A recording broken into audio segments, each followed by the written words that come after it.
बचत वाली बहू।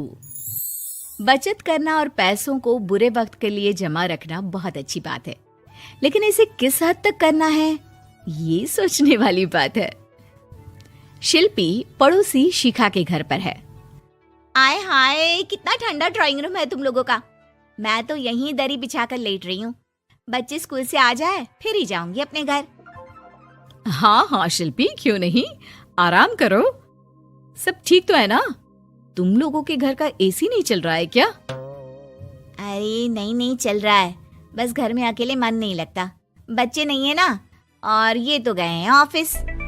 खैर, ये शिल्पी का काम था, जहां से जितना बच जाए बचा लेती महीने के अंतिम दिन। वाह, इस बार की गर्मी में 2000 रुपए कम आए हैं।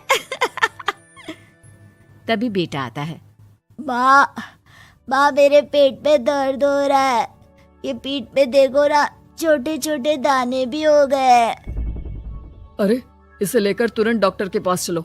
ये क्या हो रहा है? घमोरी क्यों हो रही है? और पेट में दर्द भी तो सही बात नहीं है।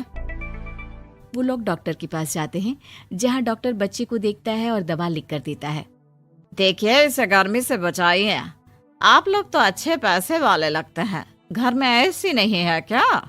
बच्चे को गर्मी से एलर्जी है। खैर, निकालिए 5000 रुपये और ये दवाई लीजिए। घर आकर शिल्पी को 5000 रुपये खर्च हो जाने की टेंशन हो जाती है। वो सोचने लगती है कि जो पैसे डॉक्टर के क्लिनिक में लग गए, उससे कैसे वापस रिकवर किया जाए। फाइनली, चलो जरा बाजार में जाकर कुछ सब्जियां खरीद कर आती हूँ, राशन भी खत्म हो रहा है। भैया, ये चावल कैसे किलो है? मैडम, ये 40 रुपए, ये 50 और ये 70 वाला। अरे बहुत महंगे से हैं, कोई सस्ता सा दिखाओ ना। अरे बस यही है जो है। तभी शिल्पी की नजर पास के बोरे में जाती है, जहाँ कुछ चावल पड़े होते हैं। और ये वाला चावल, ये चावल कैसे दे रहे हो? अरे ये तो 10 रुपए किलो है। पास के गांव के लोग ले जाते हैं, साफ करके जानवरों को खिलाते हैं। ये कीड़े लगे हैं ना, ऊपर से गीले भी हैं और छोटे टुकड़े भी हैं। अरे ठीक है, कोई बात नहीं, पैक कर दो 5 किलो। दुकानदार करता भी क्या, लाख समझाने पर भी जब शिल्पी नहीं मानी तो उसने वही चावल पैक कर दिया। ओहो, चावल तो सच्ची बहुत खराब है, लेकिन कोई बात नहीं, मैं इनको ठीक कर देती हूँ। शाम को पति घर आता है। अरे ये कैसे चावल है यार, गले के नीचे ही नहीं उतर रहा है, और पता नहीं क्यों खट्टे भी लग रहे हैं। वो ना चावल थोड़े सस्ते वाले हैं, वैसे सबने खाया, किसी ने कुछ नहीं कहा। आपको ही पता नहीं सब क्यों खराब लगता है। पति कुछ नहीं कहता, वो भी खा पीकर सो जाता है। लेकिन अचानक, हे भगवान, पेट में दर्द हो रहा है। शिल्पी, क्या हो रहा है? मुझे डॉक्टर के पास जाना होगा। पति फिर उसी डॉक्टर के पास जा पहुंचता है। लगता है आप लोगों ने एसी चलाना शुरू नहीं किया। खैर, आइए टेस्ट करते हैं। फिलहाल तो 10,000 देकर आप भर्ती हो जाइए। पति अस्पताल में भर्ती हो जाता है और उसके सारे टेस्ट होते हैं। 3-4 दिन अस्पताल में रहने के बाद जब पति घर आता है तो वो शिल्पी पर जोर से चिल्लाता है। तुमने जो चावल खिलाए थे वो फंगस लगे हुए थे। तुम जानती हो, ऐसा चावल तो जानवरों को भी खाने के लिए नहीं देना चाहिए। अरे कैसी बात कर रहे हो, वो तो जानवरों के लिए ही थे। 10 रुपए किलो। वाह शिल्पी वाह, 10 रुपए बचाने के चक्कर में 10,000 लगवा दिए। अरे डॉक्टरों को पैसा देने से अच्छा है कि खुद अच्छा खाओ। एक दिन शिल्पी सब्जी लेने जाती है। अरे ये टमाटर कैसे दिए? सब्जी वाला, जो कि शिल्पी को पहले से ही जानता था। अरे मैडम, आपका ही इंतजार कर रहे थे। ये लीजिए आपकी सब्जी, पूरी पैक करके रखे हैं। ये लीजिए आपकी सब्जी का थैला। अरे वाह, कितना दे दूं? अरे देख लीजिए, जो मन करे दे दीजिए। आप नहीं लेती तो मैं उस गाय भैंस को ही दे देता। शिल्पी पर्स से 20 रुपए निकाल कर दे देती है। खुशी खुशी घर आती है और फ्रिज में सारी सब्जियां रख देती है। पति रात को पानी लेने के लिए फ्रिज खोलता है। ओह छी, कितनी गंदी बदबू आ रही है। देखो तो कहाँ से आ रही है। वो जैसे ही सब्जियों का पैनल खोलता है और सब्जियां बाहर निकालता है। शिल्पी, ये कैसी सब्जी है? खराब हो रही है, लगता है काफी दिनों से पड़ी है। फेंको इसे। ओ भगवान, ये कैसे खराब हो सकती है? मैं तो आज ही लेकर आई हूँ। जरूर तुमने पैसे बचाने के लिए सस्ते दामों में खरीदी होगी, है ना? आपको कैसे पता? अरे अच्छे से जानता हूँ तुम्हें। आज के बाद घर के खाने पीने का सामान तुम नहीं लाओगी। अब क्या था, बेचारी शिल्पी को समझ में ही नहीं आता कि वो कहाँ से कैसे पैसे बचाएगी। फिर एक दिन, शिल्पी, वो मेरे ऑफिस के कलीग है ना, उसके घर पार्टी है, हम लोगों को भी बुलाया है, साथ चलेंगे। लेकिन मेरे पास तो कोई साड़ी है ही नहीं। अरे तो जाकर ले आओ ना, बाजार कौन सा दूर है। शिल्पी बाजार जाकर साड़ी ले आती है, लेकिन साड़ी होती है बहुत सस्ती, इतनी सस्ती कि शिल्पी जब उसे पहनकर तैयार होती है और पति के सामने आती है। अरे यार, तैयार क्यों नहीं हो रही हो? जानती हो ना समय पर पहुंचना है। जल्दी जाओ, चेंज करके आओ। कैसी बात कर रहे हैं आप? मजाक करना कोई आपसे सीखे। अरे नई साड़ी तो पहनी है मैंने। खैर, दोनों पार्टी में जाते हैं, जहाँ एक काम वाली शिल्पी के पास आती है। मैडम, ये जो हाथ में झूठा ग्लास है ना, दे दो, बर्तन धोने के लिए ले जा रही हूँ। अरे शिल्पी, आपकी और इस काम वाली की साड़ी तो बिल्कुल एक जैसी है। नहीं नहीं, मेरी साड़ी का कपड़ा थोड़ा ज्यादा अच्छा है। ये वाली भी मिल रही थी लेकिन मैंने ली ही नहीं। क्या फायदा, हल्का कपड़ा जल्दी फट जाता है। ये वाली तो कुछ ज्यादा ही सस्ती है। सभी काम वाली की बात सुनकर शिल्पी पर जोर जोर से हंसने लगते हैं। दूर खड़ा शिल्पी का पति सबको हंसते हुए देख रहा होता है और काम वाली की साड़ी शिल्पी की साड़ी जैसी ही दिखती है, ये भी देखता है। पार्टी खत्म होने के बाद दोनों घर आते हैं। मैंने क्या कर दिया, मुझे बिल्कुल अच्छा नहीं लगा। मैंने जरा से पैसे बचाने के चक्कर में कितनी बेइज्जती करवा ली। आज के बाद कभी कंजूसी नहीं करूंगी। चलो, देर आए दुरुस्त आए। बड़बड़ाती जिठानी। सिम्मी की शादी एक जॉइंट फैमिली में होती है, जहां उसके पति राकेश के चाचा चाची भी साथ रहते थे। उनकी बहू मेघा सिम्मी की जिठानी लगती थी।